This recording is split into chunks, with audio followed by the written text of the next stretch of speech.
Welcome to your Essential Business Briefing. I'm Stephen Carroll. Coming up, could saving too much derail a recovery from the coronavirus recession? We'll tell you why economists are worried. Is the call centre doomed?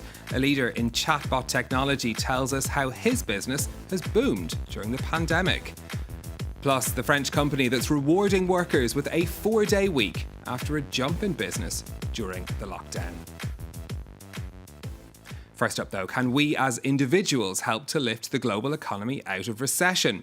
A speedy return to pre-pandemic activity will help to save jobs and generate taxes for governments who've been spending massive amounts of money during the pandemic. But of course, it's not that simple, and economists have raised concerns over the amount people have been saving during recent months. Kate Moody's been looking into this for us. Kate, what have people been doing with their money? Well, saving has jumped, Stephen, and that's partly because there are fewer options for spending and partly because there is so much uncertainty ahead. In the Eurozone, households saved nearly 17% of their disposable income in the first 3 months of this year, compared to around 14% at the end of 2019. It's the highest rate on record, and the trend appears to have stretched into the second quarter as well. Here in France, more than half of households said the pandemic had encouraged them to save more, banking nearly €1 trillion from March to June. Americans also jumped on the savings bandwagon, putting away up to a third of income in April. That dropped to around 23% in May. It's still far higher than normal. It's true for most developed economies, where households that even saw their incomes drop were partially protected by government furlough schemes or welfare systems. So the problem here is that people are saving their money rather than spending it. Yes, because one person's spending is another person's income. Consumer spending drives economic growth. In the US, it accounts for nearly 70% of GDP. As lockdown restrictions are lifted, we've seen a sharp uptick in spending. In the EU, sales jumped nearly 18% in May. In the US, it was up 8%. But there is a distinction to be made between involuntary savings, that's money that's likely to be spent as soon as possible and therefore boost the economy, and precautionary savings, which is more of a safety net that'll stay in the bank until it's really needed. And it's these precautionary savings that can worry economists. So how do we make people spend their savings? Well, there are a few different options. Negative or low interest rates can encourage lending and spending. The U.S. Federal Reserve, for example, cut interest rates early in the crisis to keep cash flowing. Tax breaks can help, either on income, payroll taxes, or VAT. Some governments have suggested stimulus checks, cash injections, or even vouchers to attract potential spenders to a region or industry. But economists agree that in this unprecedented crisis, getting the coronavirus under control is the only surefire way to restore consumer confidence and therefore spending. OK, Kate Moody, thank you very much for that. Now, as lockdown measures were imposed in countries around the world, those that could work from home were largely told to do so. For businesses with call centres, that meant a whole new range of challenges for dealing with customers. Many companies turned to automated chat technology or chatbots powered by artificial intelligence. Now, the company LivePerson is a leader in this area. They've seen a jump in new customers during the coronavirus outbreak. Rob LoCascio is LivePerson's founder and CEO, and he joins us now from New York. Rob, thanks very much for being with us. People might not know your company's name, but they've probably used your technology to chat online with their bank or other companies.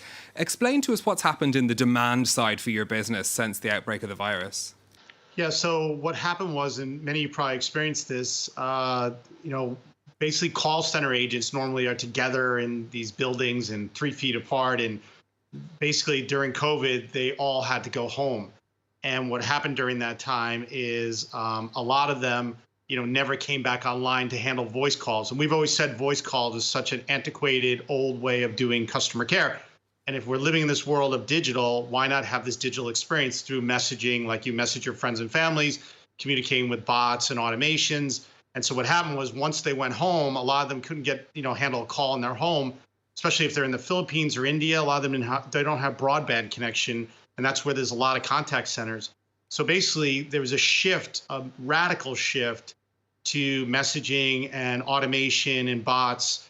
During the last 3 months, we saw a 40% increase from the end of March into April on our services, which is tens of millions of consumers a month are interacting on our platform through one of our customers like Orange or HSBC or Chipotle. You know, we have all the largest companies in the world use our platform. And do you believe that that's a permanent change? Is that why I've heard you say this is the death of the call center? Yeah, I mean, I've been talking about the death of the call center for a long time, because just being put on hold, I think is a waste of our time as humans. We were on hold all the time trying to connect, and it's always felt old. But yes, this is a permanent change. There's no way right now to ignite a contact center and stick people next to each other. Even if we get vaccines by year end, they're going to still be in their homes. And, doing a phone call at home where you have kids running around, or, this is in your home, your personal space, and doing customer care calls is just not optimal. And I know some people try to paint it like, oh, this is great. You're getting to talk to a contact center agent in their normal environment, and they're cooking dinner and they're talking to you. It's just old thinking. And really, about 80% of these conversations can be automated. Asking a bank, how much is it or I want to pay my credit card bill. You don't have to talk to someone about that, and we can automate that. So I truly believe that this is kind of the end of it, and it should have been done a long time ago. But COVID definitely has accelerated the end of the contact center. There will be people watching who say that they can only get things done when they speak to a real person when they're dealing with businesses. How do you feel the technology answers that sort of question from customers? I believe the same thing. I don't believe it's about a person. I believe it's about a conversation, and that's what you get from a human. Is it's really hard to just look on a company's website and figure it out yourself. You want to ask a question and get answers. And so that question and answer, which is a conversation, that's what powers commerce. Today, there's about 50 billion conversations that happen in contact centers today, those traditional voice contact centers that are now gone.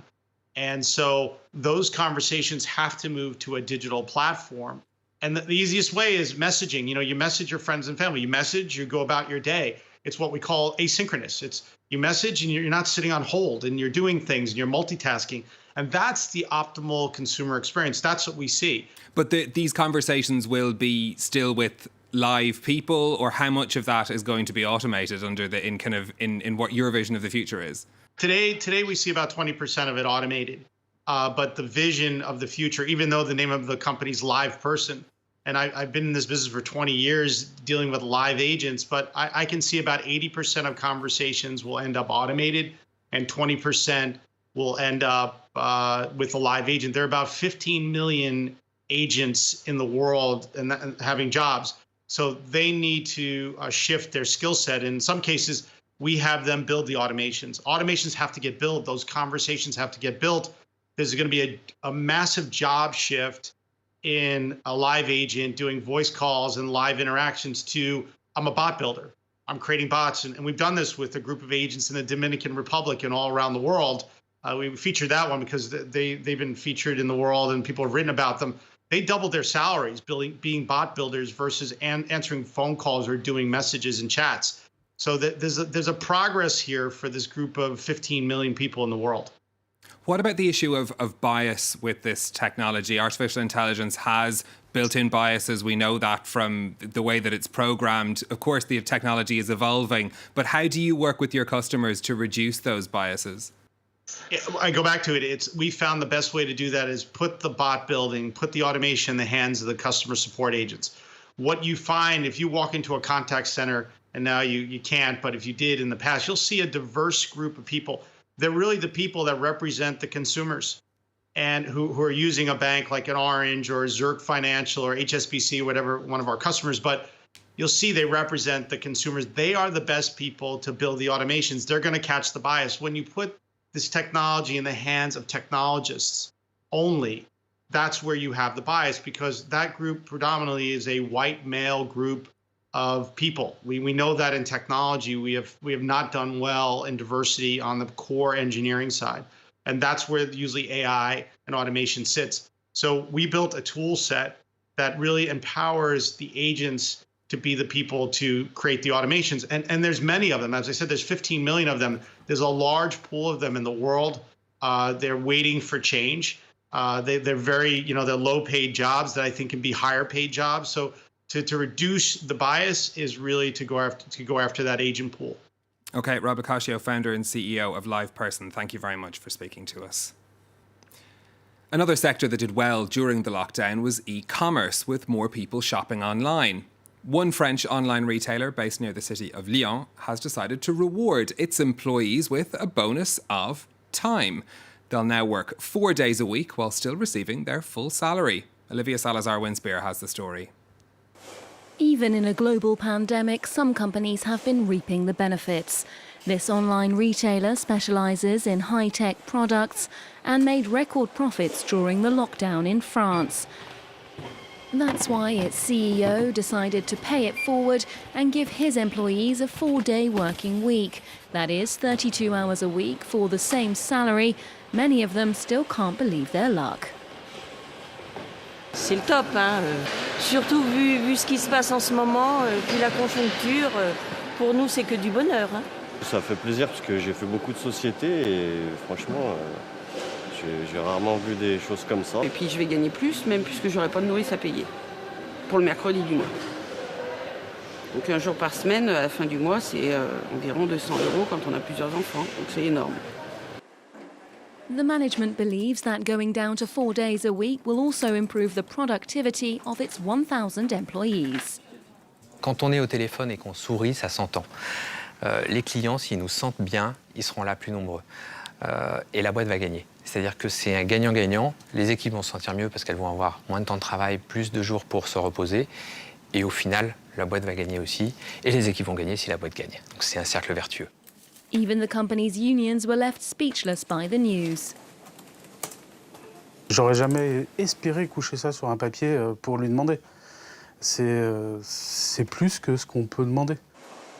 The new measures should come into effect in January. Meanwhile, the company will be recruiting a dozen extra members of staff to help lighten the load. That's it from us for this week, but do get in touch with your views on the stories that we've been covering. You'll find us on Facebook and on Twitter as well. Until next time, thanks for watching.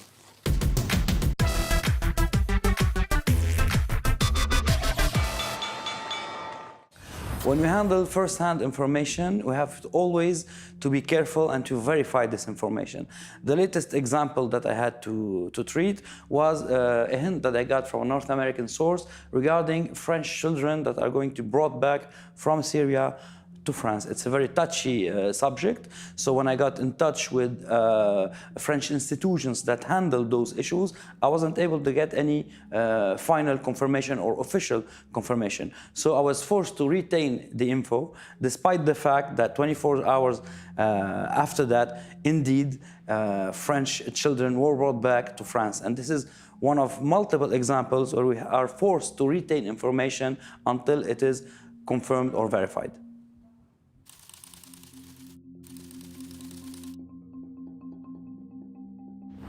Liberté, égalité, actualité.